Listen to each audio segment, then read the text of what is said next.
Hello everyone. आज है पांडा series का डे 57। जैसा कि हम लोग पिछले क्लास में एसक्यूएल का डेटा को लाना चाह रहे थे पांडाज का डेटा फ्रेम में, ठीक है। तो इसके लिए सबसे पहले हम लोग एक कनेक्शन ऑब्जेक्ट बनाए थे। कनेक्शन ऑब्जेक्ट का काम होता है कि वो आपके एसक्यूएल के सर्वर पे जाए, लॉगिन आईडी पासवर्ड जो दिया हुआ उससे कनेक्ट करे, ठीक है, और जो डेटा हम कहेंगे वो डेटा को वो खोज कर लाकर दे हमें, ठीक है। अभी देखो यहां पे तो हम लोग कनेक्शन एस्टेब्लिश कर लिए थे। तो कनेक्शन ऑब्जेक्ट क्या है, इसको सारा चीज मालूम होता है। क्या क्या मालूम होता है? होस्ट नेम, कि आपका जो सर्वर है एसक्यूएल वो कहां होस्ट है, आपके कंप्यूटर पे या दूसरे कंप्यूटर पे। अगर आपके करंट कंप्यूटर पे है तो आपका होस्ट का नाम क्या देना है, लोकल होस्ट देना है, यूजर देना है। तो हम लोग माई एसक्यूएल पे काम कर रहे हैं, तो माई एसक्यूएल का जो डिफॉल्ट यूजर होता है वो रूट होता है, ठीक है। और मेरा जो माई एसक्यूएल है उसका जो पासवर्ड है वो माई पेरेंट्स है, ठीक है। और डेटाबेस क्या दिए, बैंक। मतलब इस कनेक्शन ऑब्जेक्ट को, कौन ऑब्जेक्ट को ये चार चीज मालूम चल गया जिससे वो कनेक्शन एस्टेब्लिश कर लेगा और डेटा को फेच करने में हम लोग को मदद करेगा, ठीक है। आज के सेशन में हम लोग देखेंगे एसक्यूएल में जो बैंक डेटाबेस के अंदर में कोई टेबल है उसका टेबल का डेटा को उठाकर हम कैसे डेटा फ्रेम में लाते हैं, ठीक है। पहले हम इसको रन करा के आपको दिखा दें जिससे ये पता चल जाए कि कनेक्शन हो चुका है, ठीक है। देखिए तो कनेक्शन डन का मैसेज आ गया है, मतलब कनेक्शन एस्टेब्लिश है। अब हम क्या करना चाहते हैं, जो देखो यहां पे, ये देखो, ये मेरे पास माई एसक्यूएल सर्वर है, यहां बैंक डेटाबेस आपको दिख रहा होगा। अगर आप लोग एसक्यूएल जानते होंगे तो आप लोग को अच्छे से समझ में आएगा। अब बैंक डेटाबेस में एक टेबल है जिसका नाम है EMP1, ठीक है।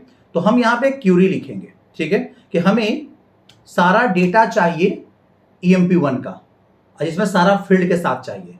स्टार लगाने का मतलब क्या होता है कि इस EMP1 में हर एक एम्प्लॉय का employ ID, name, address, phone number, जो भी फील्ड है सभी आ जाना चाहिए। स्टार लगा दिए और देन यहां पे फ्रॉम किससे लिख ले, EMP1 से। अब ये जो स्टेटमेंट होता है एसक्यूएल का, ये स्टेटमेंट आपके पास डेटा फेच करके ले आता है। देखो आ गया, क्या क्या है, EMP आईडी है, नेम है, एड्रेस है, फोन नंबर है, ईमेल है, एज है, जेंडर और सैलरी है, ठीक है। अब ये क्यूरी को हम डेटा फ्रेम पे करके अगर दे देते तो ये क्यूरी का जो रिजल्ट हमें ये रिटर्न किया है, ये रिजल्ट हमें डेटा फ्रेम में स्टोर करना है। तो मेरे पास डेटा फ्रेम में भी मेरा रिकॉर्ड ही आ जाएगा सेम टू सेम। चलिए तो आज हम लोग इसी चीज को पढ़ेंगे कि कैसे हम अपना रिकॉर्ड को लाते हैं। देखिए यहां पे तो मेरे पास क्या है, how to read data from SQL. देखिए यहां पे पहला, पूरी टेबल को रीड कैसे करते हैं, कैसे करेंगे यहां पे समझो। देखो यहां पे तो हमारे पास फंक्शन है read SQL, read underscore SQL, ठीक है। रीड अंडरस्कोर एसक्यूएल को आपको दो आर्गुमेंट देना है। पहला आर्गुमेंट देना है आपका क्यूरी, जो क्यूरी आप दोगे उस बेसिस पे ये रिटर्न करेगा result. Select star from EMP1 दे दिए तो सारा का सारा आ जाएगा। अगर आप कोई पर्टिकुलर फील्ड लाना चाहते हो तो पर्टिकुलर फील्ड दे सकते हो। और दूसरा कनेक्शन ऑब्जेक्ट, कनेक्शन ऑब्जेक्ट पास करना जरूरी है क्योंकि उसी को मालूम है कि हमें किस डेटाबेस से कनेक्ट करना है, उसका आईडी क्या है, उसका पासवर्ड क्या है, वो होस्ट कहां पे है, उसको सब चीज मालूम है। तो कनेक्शन ऑब्जेक्ट आपको पास करना जरूरी है। चलिए तो देखते हैं करके मेरे पास आता है कि नहीं। तो अब यहां पे जब कनेक्शन मेरा हो चुका है तो हम अपने डेटा फ्रेम एक क्रिएट करते हैं, ठीक है। तो हम यहां पे क्या लिखेंगे, DF इक्वल टू, और मेरे पास पांडाज में एक फंक्शन है जिसका नाम क्या है, रीड, ठीक है, रीड अंडरस्कोर एसक्यूएल, ये फंक्शन का नाम है। अब रीड अंडरस्कोर एसक्यूएल फंक्शन को हम एक क्यूरी देंगे स्ट्रिंग फॉर्मेट में। यहां क्या लिखेंगे हम, यहां लिखेंगे क्या, सिलेक्ट स्टार फ्रॉम EMP1, एक क्यूरी दे दिए। दूसरा, अब एक क्यूरी का एग्जीक्यूशन कहां होगा, तो कनेक्शन ऑब्जेक्ट पे। ये क्यों देना पड़ा, क्योंकि इसी को मालूम है कि भाई आपको ये क्यूरी कहां रन कराना है, EMP1 टेबल कहां है, ठीक है। तो इसको देखो हम अपना डेटाबेस का नाम भी बताए हैं, बैंक डेटाबेस में है। कहां है भाई, तो यूजर रूट में पासवर्ड है माई पेरेंट्स, ठीक है। यहां जाएगा और वो उठाकर डेटा को ले आएगा। अब एक क्यूरी तो आपको अभी भी जस्ट दिखाया माई एसक्यूएल में जाकर कर, तो ये क्यूरी क्या करेगा, हमारे लिए डेटा क्या करेगा, रिटर्न करेगा। रिटर्न किया हुआ डेटा को ये डेटा फ्रेम में डाल देगा। ये काम कौन करेगा, रीड एसक्यूएल फंक्शन, ठीक है। अब यहां देखो तो यहां पे लिख देंगे हम प्रिंट, और यहां पे डेटा फ्रेम को हम क्या करवा दिए, प्रिंट करवा दिए। अगर सारा चीज सही रहेगा तो मेरा जो डेटा आपको वहां दिख रहा था वही डेटा यहां पे भी आपको दिखेगा, देखिए यहाँ पे आ गया ना, यहाँ पे देखो आपके पास देखो एम्प्लॉय आईडी आ गया, नेम आ गया। आप जाकर ओरिजिनल जो माई एसक्यूएल में वो देखो, यहाँ पे एम्प्लॉय आईडी है ना, यहाँ पे नेहा शर्मा, एड्रेस दिल्ली, यहाँ पे देख रहे हो ना, सारा चीज आ रहा है ना, तो सेम इसके सेम ये सारा रिकॉर्ड आपके पास अवेलेबल आपको यहाँ दिख रहा है। देखिए एम्प्लॉय आईडी 102, यहाँ नेहा शर्मा है, address Delhi, age, gender, salary सब आ रहा है यहाँ पे। तो यहाँ पे देख रहे हो, यहाँ पे एक चीज, यहाँ पे एक वार्निंग मैसेज आ रहा है, pandas only support SQL alchemy करके ये कनेक्टेबल ऑब्जेक्ट है। आगे चल के हम आपको बताएंगे कि भी आप यूज कर सकते हो, लेकिन अभी उससे भी काम चल जाएगा, कोई प्रॉब्लम यहाँ पे है नहीं। चलिए अब यहाँ पे देख रहे हो क्या कि मेरे पास ये आ गया है। अब यहाँ पे हम चाहते हैं कि एक नया डेटा फ्रेम बनाए df1 और pd डॉट, यहाँ पे हम क्या लिखे, रीड एसक्यूएल, ठीक है, रीड एसक्यूएल, क्लियर है। और यहाँ पे अबर जो क्यूरी दे, इसमें हम चाहते हैं कि हर एक एम्प्लॉय का सिर्फ और सिर्फ हमें एम्प्लॉय आईडी, नेम और सैलरी चाहिए, और कोई चीज नहीं चाहिए। क्या लिखेंगे हम, तो लिखेंगे सिलेक्ट। अब हम स्टार नहीं देंगे, स्टार क्यों नहीं देंगे, क्योंकि स्टार मतलब सारा का सारा कॉलम सिलेक्ट हो जाएगा। तो हमें क्या चाहिए था, ईएमपी आईडी चाहिए था, नेम चाहिए था और सैलरी चाहिए था। ले आए कहां से, फ्रॉम EMP1 से, ठीक है, क्यूरी कर दिए और यहां पे हम अपना कनेक्शन ऑब्जेक्ट को पास कर देते हैं।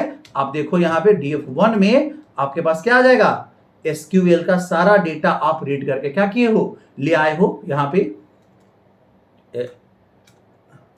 रीड एसक्यूएल फंक्शन, ठीक है। अब देखो यहाँ पे आ रहा है कि नहीं आ रहा है, देखिए अब जो देख रहा है, देखो अभी जो डेटा आया आपके पास, ये डेटा को देखो तो क्या आ रहा है आपके पास जो डेटा आ रहा है वो डेटा आप देख सकते क्या हो कि सिर्फ 3 ही कॉलम सिलेक्ट होके आ रहा है। एक एम्प्लॉय आईडी आ रहा है, एक नेम आ रहा है और सैलरी उठा के आ रहा है, ठीक है। अब यहाँ पे ये भी फिल्टर करके लेके आ सकते हो। जो क्यूरी दोगे, अगर एसक्यूएल आपको आता है, जो क्यूरी दोगे, क्यूरी का जो रिजल्ट जनरेट होके आएगा, वही रिजल्ट आकर डेटा फ्रेम में आकर क्या हो जाता है, स्टोर हो जाता है। क्लियर है। अभी देखो, अगर बाय द वे हमें लिखना ऐसे है कि भाई हमें जो एड्रेस पटना का है या दिल्ली का है वो रिकॉर्ड मुझे चाहिए। अभी हम देख लेते हैं, यहाँ पे मेरे पास है दिल्ली का है ना, पटना का भी है, तो हमें दिल्ली का रिकॉर्ड चाहिए, पटना का रिकॉर्ड वाला हमें सिर्फ इंप्लॉय अपने डेटा फ्रेम में चाहिए। कैसे करेंगे हम इसको, देखो यहाँ पे, तो हम यहाँ लिखेंगे क्या, df2 pd डॉट, यहाँ पे रीड एसक्यूएल फंक्शन लगा देंगे और यहाँ पे हम क्या करेंगे, जो देखो यहाँ लिखेंगे सिलेक्ट। अगर आपको पता है तो यहाँ पे आप स्टार लगा दो, मतलब सारा कॉलम लाना है। इस बार फ्रॉम कर लेते हैं यहाँ पे EMP1 और यहाँ लिख देते हैं वेयर एड्रेस, ठीक है, एड्रेस फील्ड आपके पास होना चाहिए, एड्रेस इक्वल टू पटना हम लगा दिए, ठीक है। और यहाँ पे ऐसा करने पर के बाद आपको कनेक्शन ऑब्जेक्ट को पास कर दीजिए। कनेक्शन ऑब्जेक्ट देना बिल्कुल भी जरूरी है, ठीक है। अब यहाँ पे एड्रेस इक्वल टू पटना रख लिए और कनेक्शन ऑब्जेक्ट को यहाँ पे हम पास कर दिए, ठीक है। चलिए अब यहाँ पे प्रिंट करा के देखो, तो प्रिंट करा लो यहाँ पे df2 को, देखो यहाँ पे, तो यहाँ पे आप देख सकते क्या हो कि आपने df2 को प्रिंट कराया, तो अब देखो यहाँ पे हमारे पास कौन कौन रिकॉर्ड आया, सिर्फ 2 रिकॉर्ड उठकर आया मेरे डेटा फ्रेम में, एक अंजलि गुप्ता का है और एक पूजा मिश्रा का है। क्लियर है। तो आप देख रहे हो यहाँ पे कि किस तरीका से हम रिकॉर्ड फेच करके उठाकर ले आ रहे हैं। बस आपको सिर्फ और सिर्फ रीड एसक्यूएल फंक्शन यूज करना है और आपको एसक्यूएल का क्यूरी करने आना चाहिए। अब क्यूरी के बेसिस पे अपना रिजल्ट सेलेक्ट करो, आप ज्वाइन ऑपरेशन कर सकते हो, ऑर्डर बाय करके ला सकते हो, तो जो भी चीज वहां पे करते हो वहां पे भी आराम से किया जा सकता है। देखो यहाँ पे, जैसे यहाँ पे क्या है आपके पास यहाँ पे देख सकते क्या हो कि हमारे पास क्या है, वेयर कंडीशन लगा के कैसे लाए, ज्वाइन के साथ भी आप क्या कर सकते हो, यहाँ पे रीड कर सकते हो यहाँ पे आराम से, ठीक है। किस तरह से ज्वाइन ऑपरेशन के साथ सब क्यूरी भी कर सकते हो, अगर सब क्यूरी जानते हो तो, मतलब जो क्यूरी तुम लिखे हो एसक्यूएल में वही क्यूरी को तुम्हें पास करना है रीड एसक्यूएल फंक्शन को, और रीड एसक्यूएल फंक्शन वो क्यूरी अगर सही रहेगा, जो रिजल्ट जनरेट करेगा उसको लाकर डेटा फ्रेम में आप डाल देगा। अब इसके बाद तुमको जो डेटा फ्रेम पे हम सिखाए हैं एनालिसिस करना, आप उसको वहां पे फिर अप्लाई कर सकते हो। जैसे अभी देखो यहाँ पे, अभी आपके पास जो डेटा फ्रेम आया है डीएफ में, यहाँ पे इसमें तो सारा चीज आया है, तो हमें सिर्फ डीएफ, अब यहाँ पे तुम लिखो, यहाँ पे लिखो, अब तो डेटा फ्रेम आ गया। अब डीएफ का सिर्फ हमें क्या चाहिए भाई, तो हमें सिर्फ चाहिए क्या, नेम चाहिए। तो यहाँ पे नेम कॉलम ले आओ, सिंपल सा नेम कॉलम को सिलेक्ट करके प्रिंट करा लो। देखो यहाँ पे तो आराम से तुम्हारे पास डेटा फ्रेम का सिर्फ एक कॉलम आपके पास आ जाएगा, कौन, नेम कॉलम भी आ जाएगा। देखिए यहाँ पे